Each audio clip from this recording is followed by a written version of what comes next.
बाबा साहब ने कहा कि हमारा ये संविधान ये हिंदुस्तान के हर नागरिक को एक वोट की बराबरी देता है।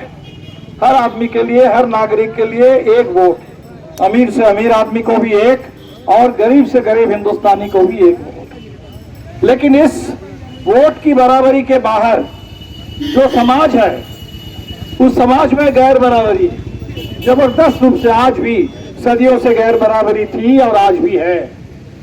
और अगर अर्थव्यवस्था की बात करें वहां तो चरम गैर बराबरी है। इसलिए बाबा साहब की सोच थी कि हिंदुस्तान के नागरिक इस संविधान को लेकर के आगे बढ़े। ये जो राजनीतिक बराबरी है, ये जो चुनाव में एक वोट का हथियार है, वोट की एक ताकत है, इसका इस्तेमाल करके समाज में और अर्थव्यवस्था में सामाजिक और आर्थिक गैर बराबरी को खत्म करने की दिशा में मुल्क आगे बढ़े। आज स्थिति क्या है हम सब लोग जान रहे हैं। बाबा साहब ने इसीलिए ये बात भी कही थी कि संविधान अपने आप में चाहे कितना भी अच्छा हो, कितना भी अच्छा दस्तावेज हो, कितने भी अधिकारों की बात की जाए, सवाल है कि वो संविधान चलाने वाला कौन है, किसके हाथ में है वो संविधान।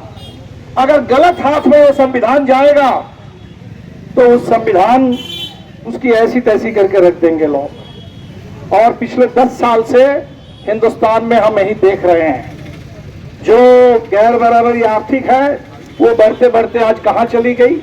1% लोगों के हाथ में, 1% लोगों के हाथ में पूरे देश की 22% आमदनी है और 40% से ज्यादा संपत्ति सिर्फ 1% के हाथ में। और जो नीचे के 90% हैं उनके पास आप देख रहे हैं कि ना तो कोई संपत्ति है और ना कोई आमदनी है। हम कहते हैं कि दुनिया के 5वीं सबसे बड़ी अर्थव्यवस्था है, लेकिन अगर इस देश के प्रति व्यक्ति आय उस पर अगर हम नजर डालेंगे तो हिंदुस्तान सबसे पिछले निचले पायदान पर है। दुनिया के 100 देशों से भी पीछे हम लोग हैं। आप सामाजिक गैर बराबरी देख लीजिए। कल ही हमने सुना बगल के उत्तर प्रदेश में भाजपा की कोई नेता वो किसी सभा में कह रही थी कि बाबा साहब के संविधान ने आरक्षण दिया है, ऐसा अधिकार दिया है और उसमें समाज में ऐसा हो गया है कि पैर के नीचे जिनको रहना था आज वो सर के ऊपर चढ़ बैठे हैं। और तत्काल पार्टी से, उनको अभी चुनाव का समय है तो पार्टी ने कहा कि इनका निजी विचार है, ये मोदी जी के मन की बात नहीं है। लेकिन क्या है हम सब लोग जानते हैं। तो उनको अभी पार्टी से तत्काल थोड़ी बहुत के लिए निलंबित किया गया। मध्य प्रदेश में चुनाव हो रहा था। चुनाव से पहले हमने देखा भाजपा के किसी नौजवान सिरफिरे नेता को एक आदिवासी मजदूर के चेहरे पर पेशाब करते हुए। आज समाज में कहां बराबरी है और कहां गैर बराबरी है आप देख सकते हैं।